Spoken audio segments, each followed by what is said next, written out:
But anyway, I'm John Wagner. I'm a writer. I'm the writer of Rock of the Reds and Rock the God. And nothing else. Dan. I'm Dan Cornwell. I'm the artist on Rock the God and Rock of the Reds. And a few bits other. Judge Dredd. Do you do Judge Dredd? I've seen you in there. Do you know Judge Dredd, do you? Yeah, I've seen it. I've seen your name. Yeah, Aware I do a little of it bit here and vaguely. there. Jim. Hi, I'm Jim Campbell. I'm the letterer on Rock of the Reds and Rock the God and about a million other comics. I've never lettered Judge Dredd, which is a matter of some soreness to me, but I've lettered loads of other stuff. So how did you come up with the whole Rock the Red in the first place, John? What was the instigation? It was, it probably started 25 years ago. Alan Grant and I were working on an ill-fated new comic, a sort of old style 10 strips, 8 strips, 3 pages each, like the old DC Thompson and IPC comics, and we needed a football story, and I don't know which of us suggested it, but we thought, well, why not an alien football, first alien footballer? And we had a few laughs about that, and we wrote up a first script, and then we stuck it away in a file, and I discovered it about 20 to 25 years later, probably more like 20, because we realized the new comic was going to bankrupt us, and so we shelved everything in it. So we'd used bits and pieces in various places, but never used what we then called Rom of the Rovers, a bit of a play on Roy for a laugh. I wrote it up. I had been talking to Shah Nazir at BHP Comics in Glasgow. I told him that Alan and I had written a story, and I converted it into a 4-part, 20-page book, a porn story called, at that time it was called Randy Truckers in Space. And this has nothing to do with Roy. It does have some, it's tangential, genital, yeah, linked to it.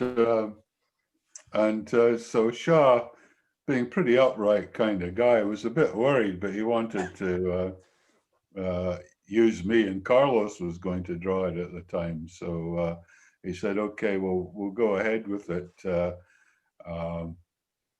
But then Carlos refused to draw it. And I offered it to Ian Gibson, who would have done a really nice job. But he had a look at it and he refused to draw it. And I thought, well, this is a waste of time. I've got to find something else for Shah. And I looked in I knew it was there. I knew Rom of the Rovers was there. And there's a story. Dan would have drawn it. I would have drawn it, yeah. I would have had fun doing the research as well. No, we asked Brian Bolland to draw it about many years ago. And he said, well, look, if I'm going to draw porn, I'll draw my own. So he was out. And Jamie Hewlett didn't want to know either. Anyway, I'm glad I didn't. Everyone advised me not to do it. It was more like Carry On shagging in space. You know, it wasn't too heavy, but you know, it was good fun. It was sort of Barbara Windsor plus. Yeah. Couldn't it be the third? You know, can't you modify it a bit and it'd be the third series of Rock? You know, Rock the Red. So. I could see him as a porn star, but I don't think that's the story. So anyway, I had to come up with something else for Shah, so I dug out Rom of the Rovers, as it was then, had a look at it, and thought, yeah, this would convert really nicely into a nice 4-part or 6-part series. as it became. And so I wrote it up, showed it to Shaw. Of course, everyone is skeptical about football. You know, all comics fans, or most comics fans, think, no, that's not what they want to see. I was told by so many people, football's not going to work, and sadly they were right. But it made a bloody good story. So anyway, I needed an artist, and I knew I would have to pay them, but I couldn't afford to pay them decent rates. So I had to find someone who had wasn't a regular artist, didn't need it to make a living from. So one day you got on a bus. No, I wish he'd probably have cheeked me if I had. Might have kicked me off. Wouldn't have let you on. Yeah. So I phoned up Dave Evans, who does Art Jazz and Dog Breath, and well, actually, it had a look through his comics, and I picked out two artists that I really liked the look of. One was George Coleman. I think he lives in Glasgow, and the other one was Dave Cornwell, Dan Cornwell. And Dave said, we should have invited him on. Yeah. Yes, we should have. Still, we've got a good replacement. Anyway, Dave said, Dan's your man. And he was. I mean, looking at it, I loved his stuff. It was a very sort of noirish story he was drawing for them. Was that Wirehead Rex in the Dog Breath fanzine? I think so, yeah. But you know, it looked really nice, and so I sent your samples off to Alan Grant and BHP, and they said, "Great, what a fantastic artist." So, and then I phoned you up. No, you sent me a Facebook. I emailed you. No, I never phoned people, but yeah, you sent me a Facebook message. Yeah, very simple. Yeah. And I was driving the bus. And did you think it was a hoax? Yeah, absolutely. Well, I'm driving the bus through. I'm driving the bus through Brighton, and the phone was in the binnacle with the bus where the speedo is, and the phone was just. You should know that Dan was actually a bus driver. He didn't hijack the bus. Yeah. The audience should know that. I'm aware. I should have brought that fact in. Yeah. Yeah, I should have put that in the bio. You should just keep quiet and pretend you were Keanu Reeves in Speed. Yeah. I was trying to make sure this fucking bus didn't go under 50 miles an hour, and all of a sudden John Wagner's messaging me. What the hell's that about? If the bus had gone under 50 miles an hour, you wouldn't have got the gig. Exactly. But yeah, the phone was in the binnacle of the bus, where the speedo is, and upside down because you're not meant to look at your phone when you drive, and we all know that. But when I got to the traffic lights, I just flipped it up, and it woke up. The phone woke up, and there just says Facebook messenger, John Wagner, and I at that point I thought it's bollocks, you know. And when I got to my terminus, I got the phone out and looked at it, and it just said all it was is it's quite blunt. It goes, "Do you like football and can you draw it?" And that was it. I've still got it on my phone. I'll never get rid of that because that's one message that changed my life, kind of thing. And so I responded. I thought it was someone taking the piss, or someone's hacked into John's account, or something had happened. I didn't believe it, but I just sent them a message back saying, "Yes, I like football, and yes, I can draw it." I couldn't, you know, but I'm not going to say I could. You know, I'm not going to tell him that, am I? So I sent him a message back saying, "Yes, I love football and I can draw it." And then he just sent me a quick reply back, says, "I've got your email from Dave Evans. I'll send you an email." And I was on cloud 9 for the next 10 minutes. I must have smoked about 3 cigarettes. There was a queue of people waiting to get on the bus. And I just thought, it's one of those moments, everything's going to change moments. It's such a vivid memory. Remember it very well. But how did Jim get involved? John asked me. I think I have no idea what prompted him to do so. It was I did. Well, I was going to say that's the weird thing because John's talking about seeing you work in the fanzine, but of course I remember you from when we did that Fractal Fiction Yeah. blog comic, and basically you stepped every time somebody couldn't do a page, you stepped up and no, I'll do it. It's fine, I got it. And you know, every time there was a deadline crisis, in you stepped, and out came this bloody wonderful page. It was like who is this guy? Where did he come from?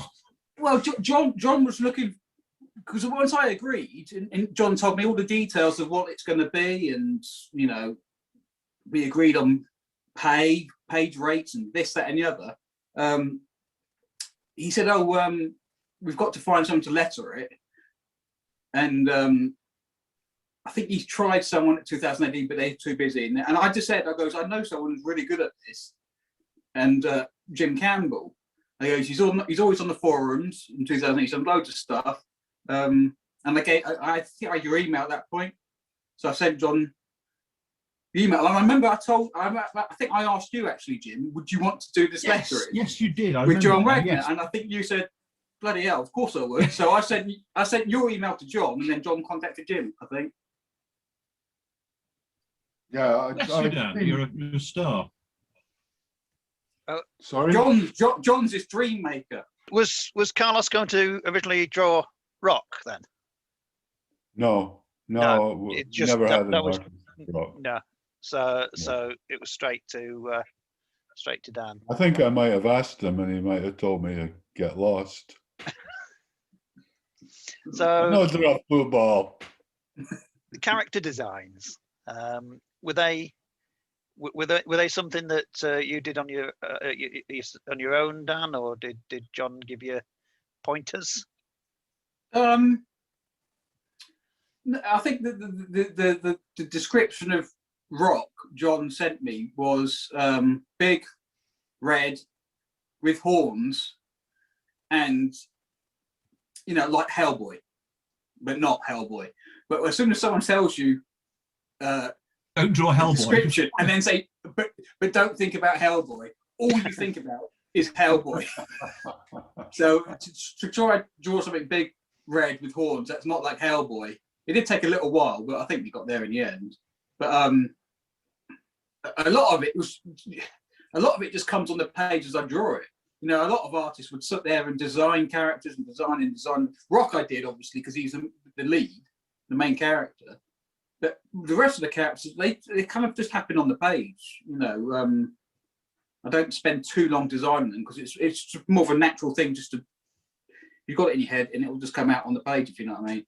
So Bully's not an old inspector that wound you up or something like that. No, he did no one. Maybe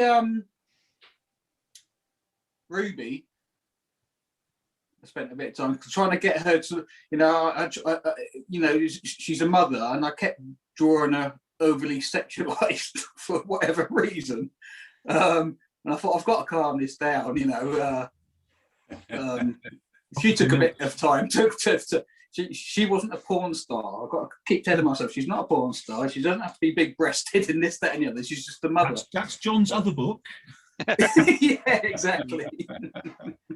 Maybe you were getting some waves of the other book. Yeah, maybe. The first book came out from BHP, press up in Scotland. The second book was launched on Kickstarter, and it was clear from the first book that there was intention for a second book. So the story is about an alien coming to Earth. John, do you want to? Yeah, he's an alien. That? He's fleeing assassins. He lands on Earth. He's a shape changer, and he takes the shape for expediency's sake of the first person he runs into, which happens to be bad boy footballer Kyle Dixon. Kyle's just had a really terrible game. He's been sent off. He's lost the game for his team. He's got drunk. He's been kicked out of the pub. He's tried to run over a cat. He's a really horrible guy. And he's up in the woods getting really drunk, and Rock's spaceship arrives, and Rock pops out and he sees Kyle, and he takes over his persona and miniaturizes Kyle and puts him in his spaceship freezer cabinet. So he becomes Rock of the Reds, and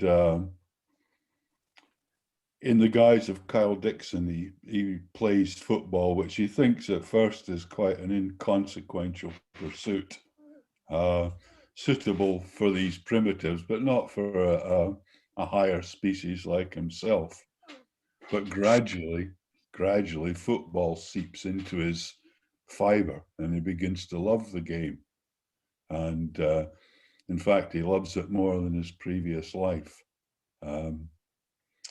Meanwhile, assassins are trailing him to Earth. I won't go into the full plot of it, but anyway, he's an alien who begins to love the game of football, and football comes to mean more to him even than being ruler of the galaxy, which he's eventually offered, of course. Yeah. Right. To me, when you were saying that publishers are put off by football and readers are put off by football, it all depends on what story's about, doesn't it? Yeah, you can put a background of football, pop stars. Well, people are going to buy a book about pop stars, aren't they? But you know what I mean. You can use any background and bring a story to life through the writing and art. I thought the combination of the alien with football would have made it more acceptable to the general reader. And indeed, many people have really taken to Rock, but there are always one or two who just will not contemplate it because they don't like football. Yeah, I don't like football at all. But when I first heard the idea, I thought that sounds interesting. And my first thought was Doomlord eats Roy of the Rovers. That's that. Yeah, no, there's similarities. I can see that being an entertaining story. But yeah, I mean, a lot of people think of comics, they think sci-fi or superheroes or war stories, and then they turn off. Something I found in conventions. Sorry, we've been in conventions, and people have picked up the book. They've shown an initial interest in it, and then they've asked the question, "What's this about?" And then when we've explained it, either John or I has explained it, it turns them off. As John says, it's just when they mention the football, that's just a vehicle for the story. It's not necessarily the whole story, but it just, for whatever reason, for whatever strange reason, it just turns them off. And you're like, well, give it. And then the people who, like, as yourself, Steve, who don't like football and have read the book, have enjoyed it. It's such a hard sell for whatever reason. We've given away free episode 1 of Rock the God, and quite often at a convention they give them away, and later on the people that you gave them to will come back and buy the whole book. Give it a go, yeah. Because they saw that football isn't such a bogeyman. And although the main character is very objectionable, it's also a lot of people don't like the phrase I'm going to use. It's all age. Anybody actually can read it, as long as you can follow the story. There's a really objectionable character, and I've no qualms whatsoever thinking my granddaughter will love this. I mean, she's 14 now, but so what was she when the first one came out? Was it make her 11, I think, wasn't it? Came out in 2016, didn't it? Yeah, that's about right. Yeah. So she'd have been about 10ish. And I still, I read it and thought, she'll love this. So got it for her birthday, and she loved it. It's next to her bed for about a year. She read it more than once. So yeah, it was a hit for her. She's actually in the backer of Rock the God as a backer, because I got Oh, yeah. two. When I backed it, I got 2 copies. Good And I on asked her. if you'd stick her name in as well. And when she got that, out came the phone. Photo of her when she saw her name in the back. Photo of her name in the back of the book. Especially the second book. The second book, 10 out of 10 reviews and 9 out of 10 reviews of this, that, and the other. And even that sometimes won't convince someone just to pick it up and try it. It is, you know, as John was saying, people will say, "Oh, you shouldn't do a football book. You shouldn't do a football book." But you just sometimes hope, don't you? You just hope someone's open-minded enough just to give it a go. Yeah. Well, hopefully It is a really good story. It is a really good story. it is. It is, Yeah. and there's a significant chunk of the sort of comics fandom that are very sniffy about, as Steve said, about all ages books, and I don't understand it. I don't get it at all. If it's a good story, does it really matter if it wouldn't get an R rating in the cinema? It's mad. It drives me insane. Yeah, it makes no sense. The bulk of the work that I do these days is on all ages or young adult books, and it's great. I love it. It's fantastic, and I'm quite proud of doing work that's targeting people that aren't, your 40-something fans going into the shops for their millionth issue of the bleeding X-Men. To be honest with you, it's quite nice to be doing books that are targeting 14-year-olds and trying to persuade people who aren't our age to actually start reading comics. Yeah, it's the problem that a lot of British comics face. I think is the fact that people expect spandex or sci-fi. The French market seems a bit freer. Have you done any translations?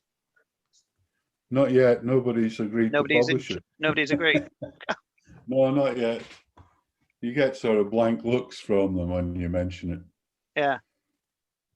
But I think independent publishing in Britain is quite varied. It's not like all superheroes and spandex. No, Independent publishing very varied is in Britain. Yeah. quite interesting, wide.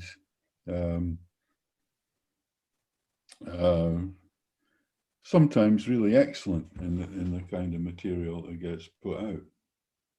Yeah, I mean, fanzines such as we've mentioned Dave Evans a few times earlier, and who does about the fanzines Sarjaz and Dog Breath, and the quality in there. I mean, let's face it, I had a story in there, so they must be good. I'm in the same issue that first part of Wired Rex is in. Oh, are you?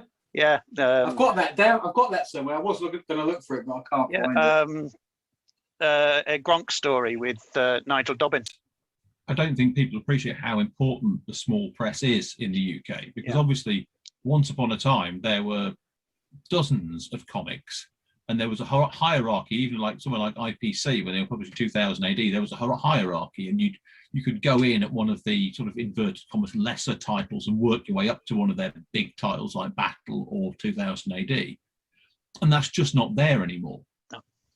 And the small press now serves as the proving ground for all that new talent. Yeah. And it's absolutely vital, because I'm not being funny. Back in the IPC days, 2000 AD had an editor, an assistant editor, an art editor, and a whole team working on them. Now it's basically Matt, and it's just not the same. And Matt doesn't have the time to be building up a school of new talent and training people and holding people's hand through a dozen script revisions. And so they have to cut their teeth somewhere, and that's what the small press does, and it's absolutely invaluable. Yeah.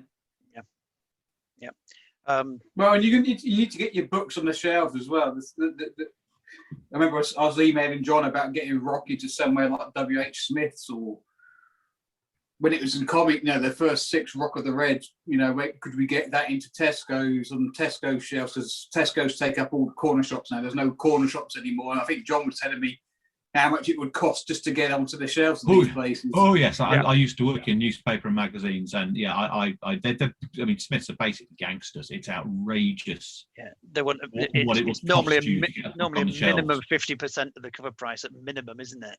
And then it's not. It's 50% of the cover price to the distributor, but then Smiths will want a fixed fee. Yeah. It's called a display charge or something. Yes, and it's like 25 grand a year. Yeah. It's like 25 grand a year, or they'll basically put it on the floor of the toilet downstairs. That's the deal. Yeah. It's well, as long as it gets read. And most book publishers don't want one book deals. They don't. If you're just doing one product, they don't want to know. They won't distribute. Yeah. Which is again is where people like BHP come in, and the other smaller independent publishers, and the very small things like FutureQuake and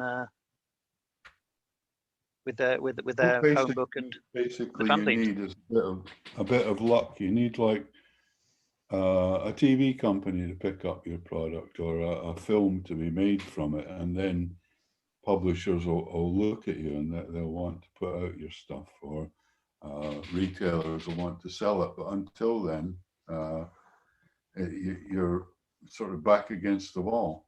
Yeah.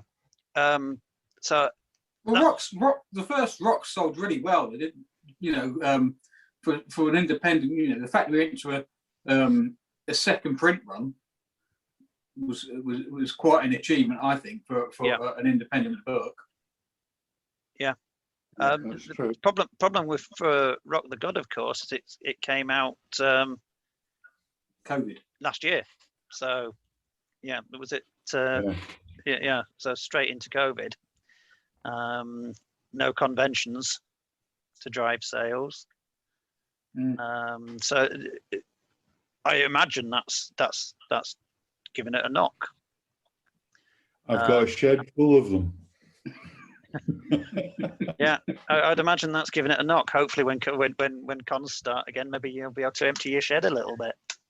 I've been penciled in for one in St Albans Comic Con, early July, mid-July, 17th, something like that, I think. You think it's going to go? Yeah. Who knows? But I'm going to take a box full with me. You never know. It's either going to be no one there, or because it's got to be one of the first conventions of the year, I would think, if it goes ahead, that is.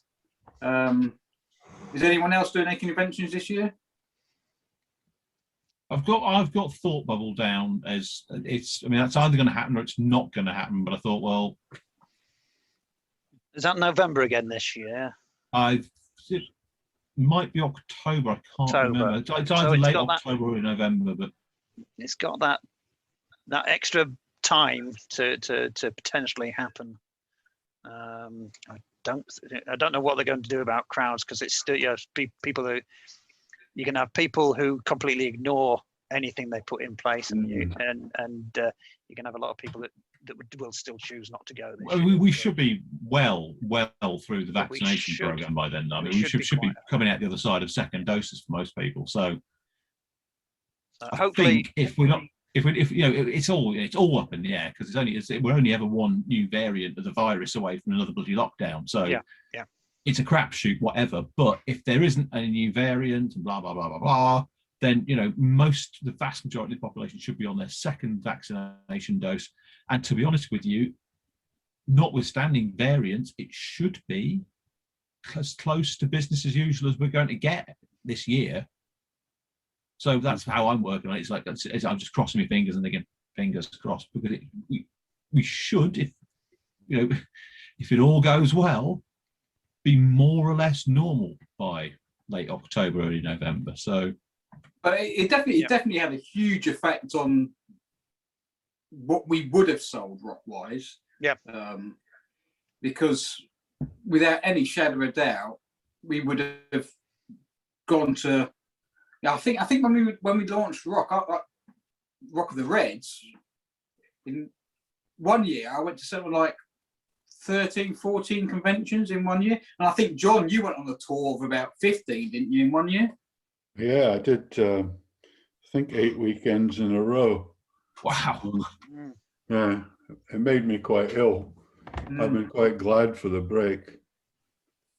But not, and if you're selling, if you sell 10, 15, 20 each of these conventions throughout the year, and if it's John's doing his conventions and I'm doing conventions and Jim or everyone else doing conventions, the sales of the book will obviously go up much more than they are. Yeah. But we have sold a few, considering we have been in lockdown. It's not been dead. Yeah. It goes up and down, doesn't it? We did quite a few through our website, rockofthereds.com. After the Kickstarter, we probably did 50 or 60 through that website. So anyway, I've sort of reconciled myself to slow sales. Yeah. Not worrying too much about it. It's all done now, and we'll just gradually sell them off and see how it goes. Do you think we would have sold loads, or not necessarily loads? Depends on what you class as loads. Do you think we would have sold a lot if we were at conventions and Lawless? If Lawless was on this year, and Thought Bubble, we thought last year Thought Bubble. Yeah, we'd have sold quite a few. Yeah. I'd imagine Lawless would have got you a few copies sold. It's Lawless, yeah. Obviously being slightly biased. It is a friendly convention, and of course it is predominantly fans of John Wagner that go. Yeah. Let's be honest. When's the next 2000 AD milestone? We had the 40th, didn't we? Lawless is actually the nearest thing to that you'll get. I thought it was a really good little con, and it's very 2000 AD oriented. So anybody that's into 2000 AD or alien footballers should get there next year. It'll be a 2-dayer next year. Oh, really? That's good. Yeah, it has been announced. I'm not leaking anything. We were actually hoping to do a 2-dayer this year when we originally started planning it, but we were keeping that under our hats until nearer the time, and then of course didn't come across. I mean, yeah, I'm really sorry because Sue invited me last year, and I was like, yeah, that sounds fantastic. I'll do that, and then COVID, and then obviously she sort of said, oh, that's not happening. So do you fancy coming next year? And I went, yeah, that'd be lovely. COVID. So hopefully, well, by next May we really definitely should be going all guns by then. Are we looking at a third outing at all for Rock? I would like there to be one, but I think it's rather doubtful.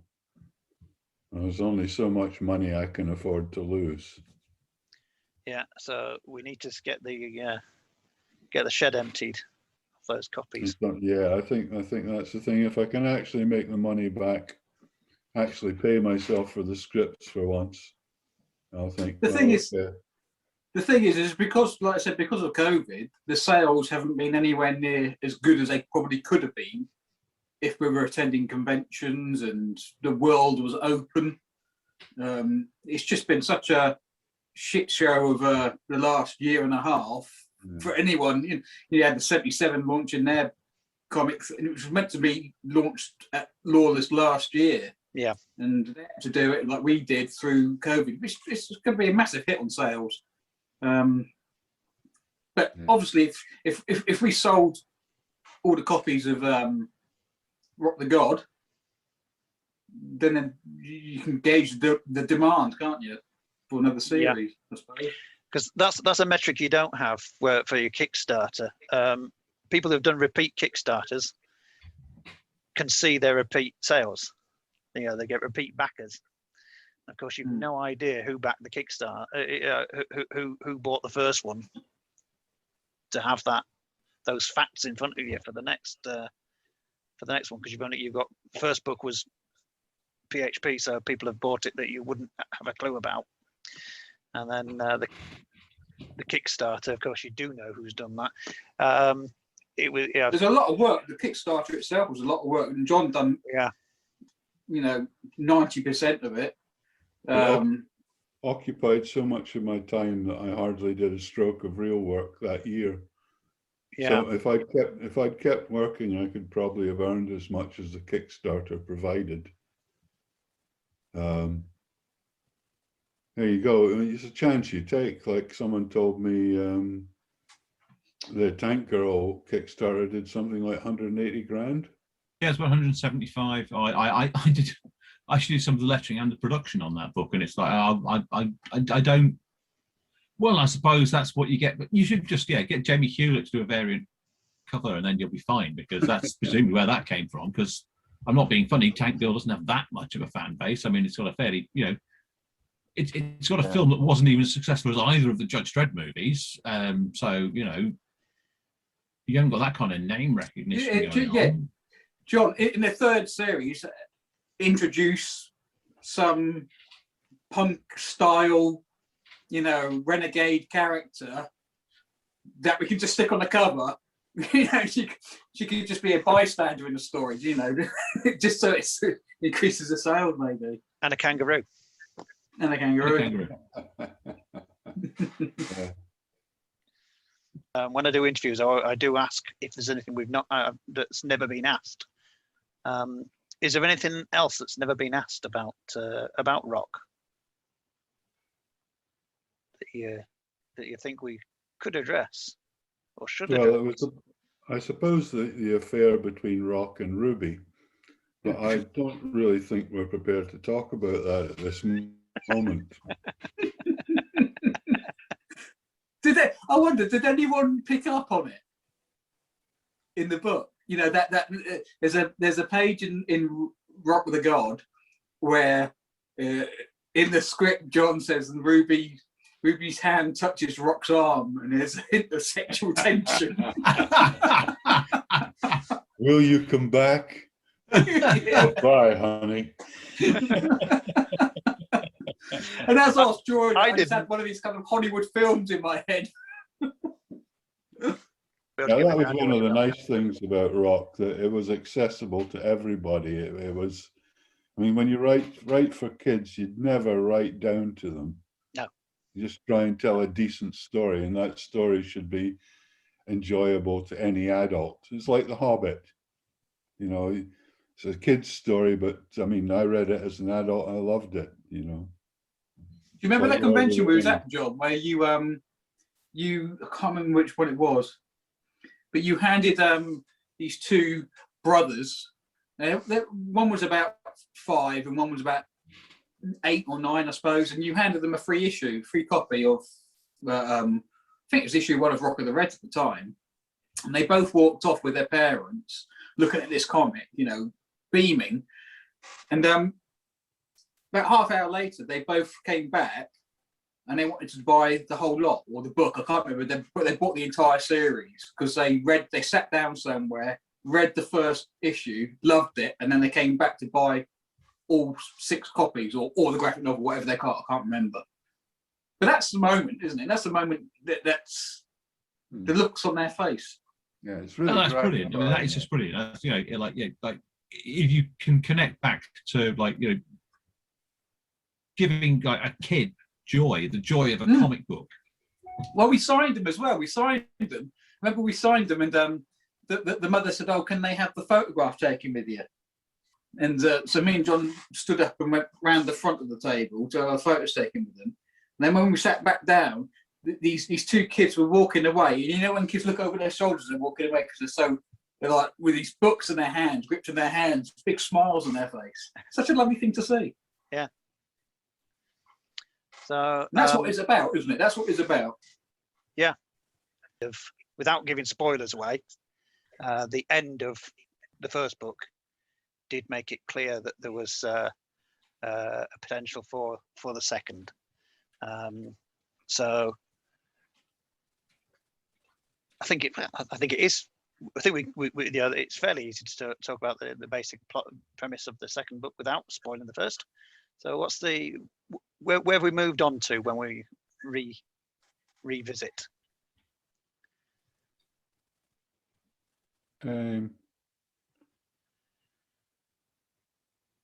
It's a more of a combination. It's more to do with Rock's home life. The second book. People were a wee bit disappointed that football took a back seat for the first 3 episodes, but Rock gets summoned back to his home planet where his mother has decided to die and leave him in charge, as it were. And it's Rock's family's birthright to become a god if they should so choose. And Rock, of course, doesn't so choose. But his mother tells him before she dies that she so chooses that he will, and he must become the god to prevent this evil breed of Rock's countrymen, the Skrell, from attaining the godhood. And if they do, the galaxy would be in trouble. So Rock has to become a god against his will. But his true love is football. So even though he's a god and commander of a large section of the galaxy, he's desperate to get back to Earth to play for League Two Radford Reds to win them promotion. And minor spoiler to find we find out that the real Kyle Dixon has got a Scottish grandma. Yes, he's well, I wanted him to play for Scotland, so I invented a Scottish granny. So Rock has his first game for Scotland, and winning that qualifier was a bit stretching credulity there, John. I think you'll find, wasn't it? They beat Germany 4-2. They smashed them, utterly smashed them.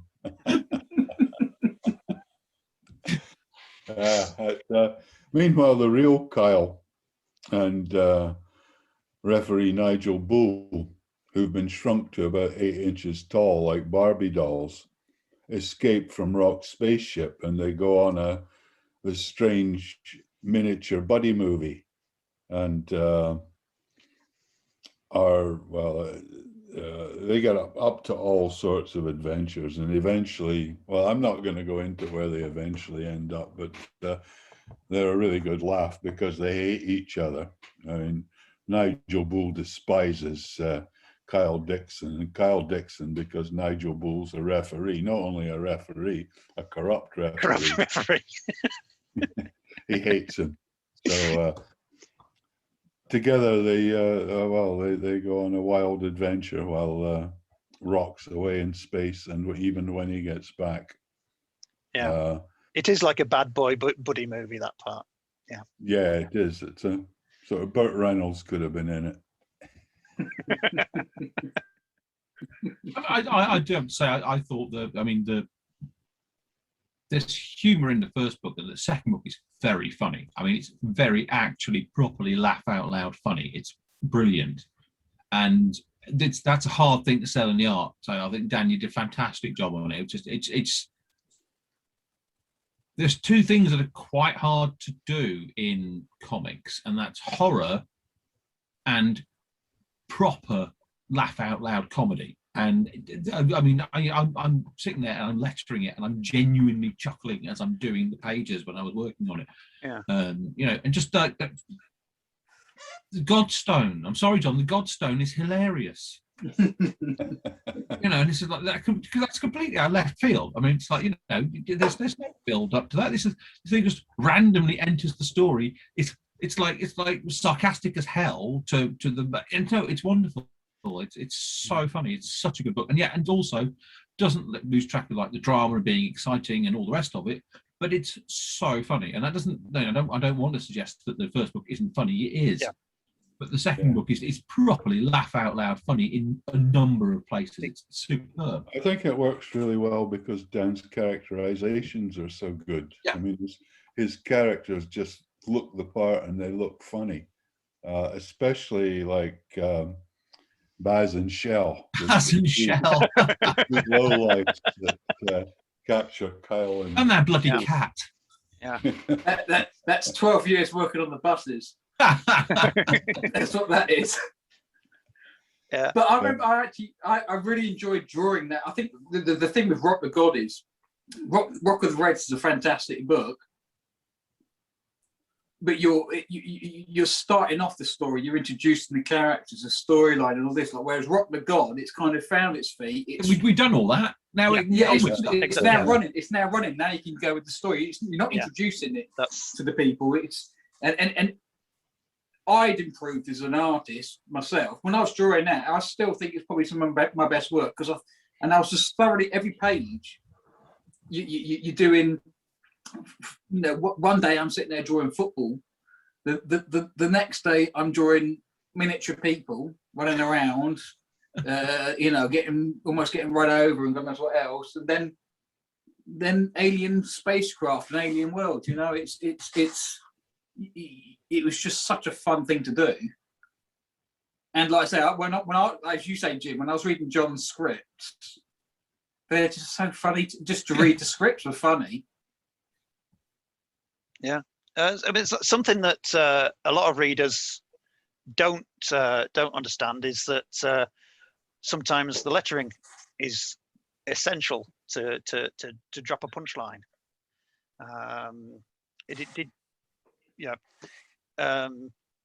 Where it's positioned on the page can make a big difference to where the eye's been led. It's quite hard to explain to people, but you can still do timing. And you can do timing in lettering. Yeah. But the thing is, in comics, space equals time. Yeah. So if I put two speech balloons next to each other, you read them immediately consecutively. If you've got a figure in the middle of the panel, and I put one speech balloon up here and one speech balloon down there, then your eye has to cross the figure to get to the other one. And that creates a pause. Yeah. And you get timing. And people shouldn't have to, instinctively they get that, but they don't necessarily understand that that's a choice that I've made. Yeah.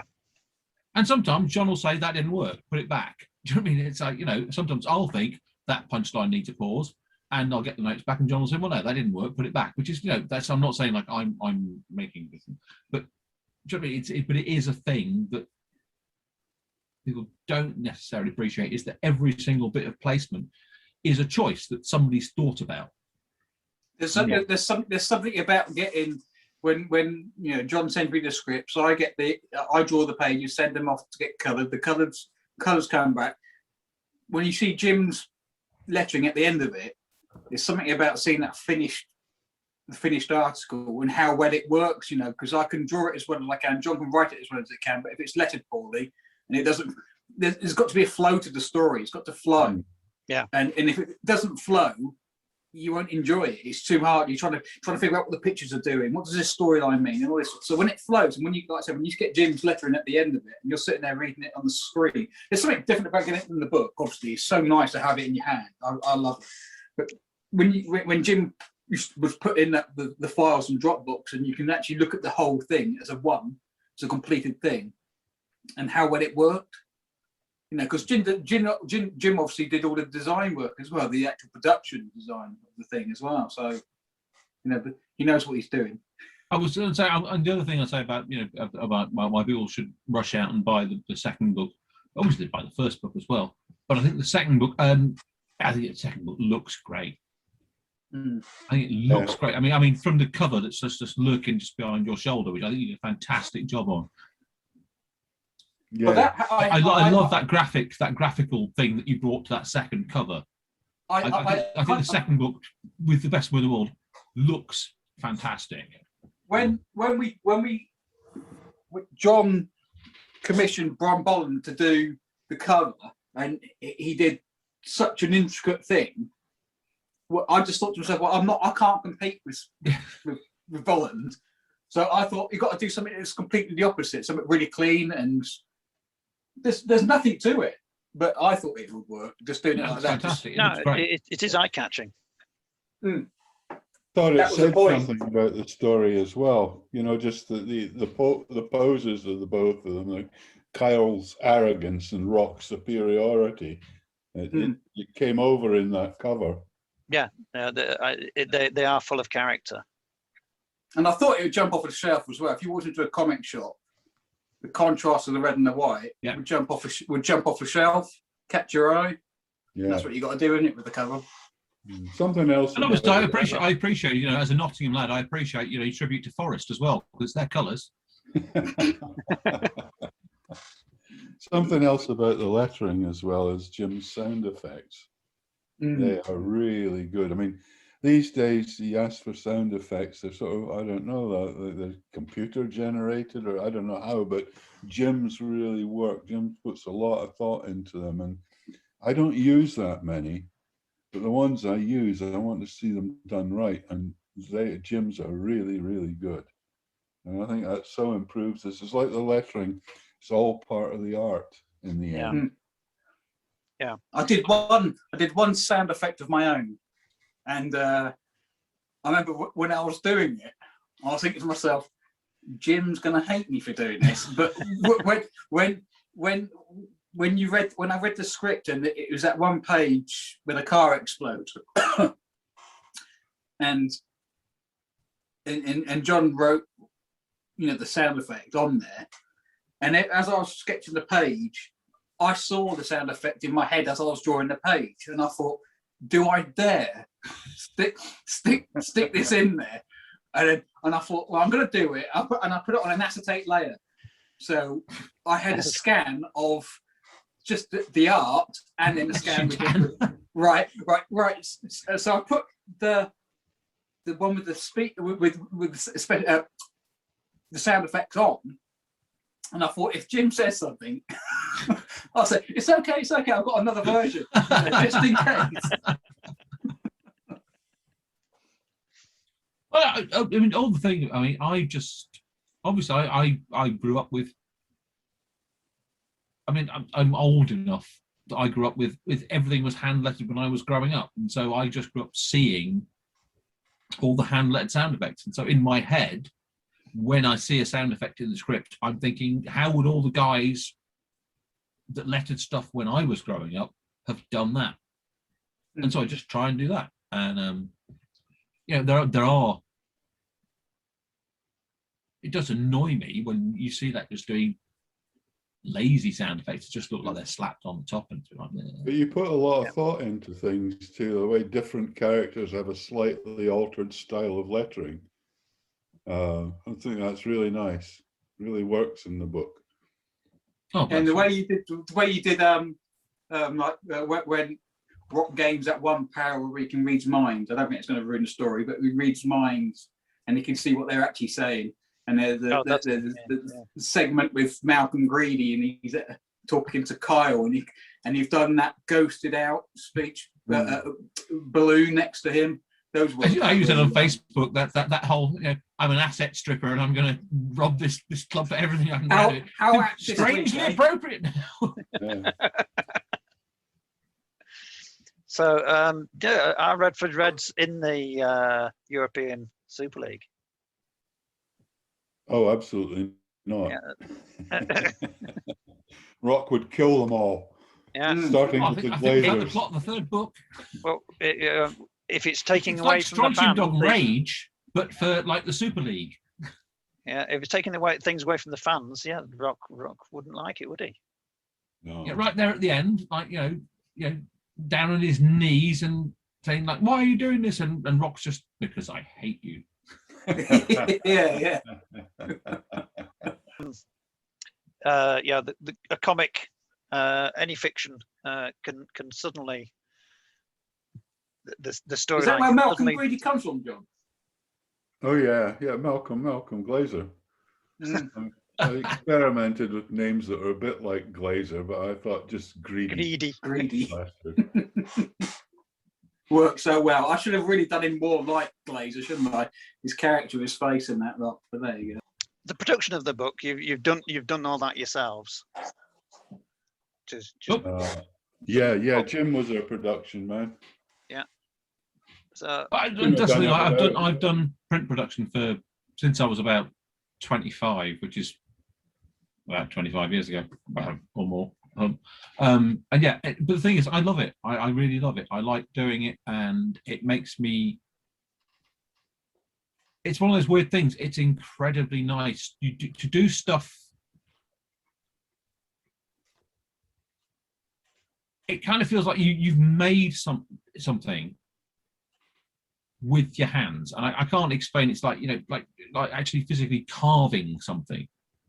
Is that your efforts result in a direct physical product? And I know, obviously, everybody else who's done something has contributed to that product, but it's like the actual production process at the end is the thing that turns everybody else's efforts into a physical thing that you can hold in your hands, and it's so rewarding. And I know there's loads of letterers who won't touch production.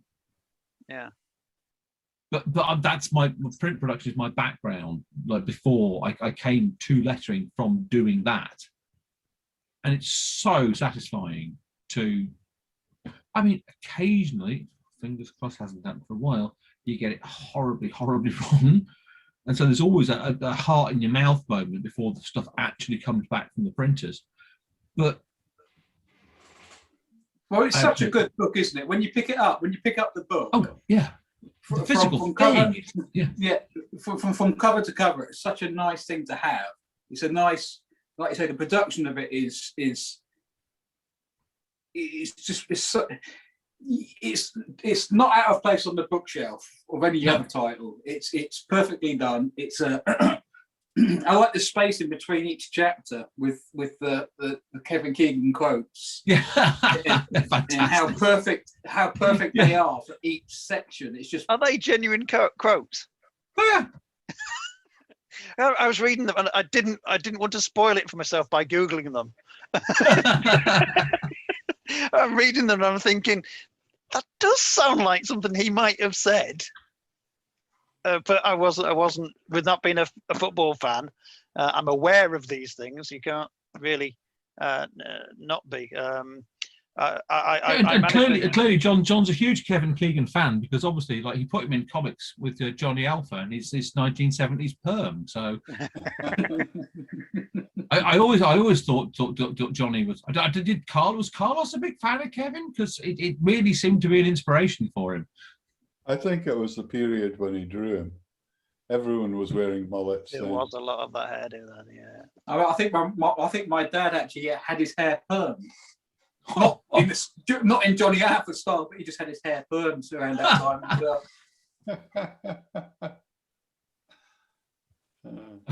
I'm trying to picture Dan's dad with an afro now. That's fantastic. No, he had an afro and a big tash.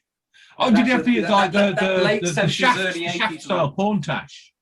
It wasn't. No, it wasn't. It was just everyone had tashes in the end days, didn't they? In the 70s, only had to have a tash. It was the law.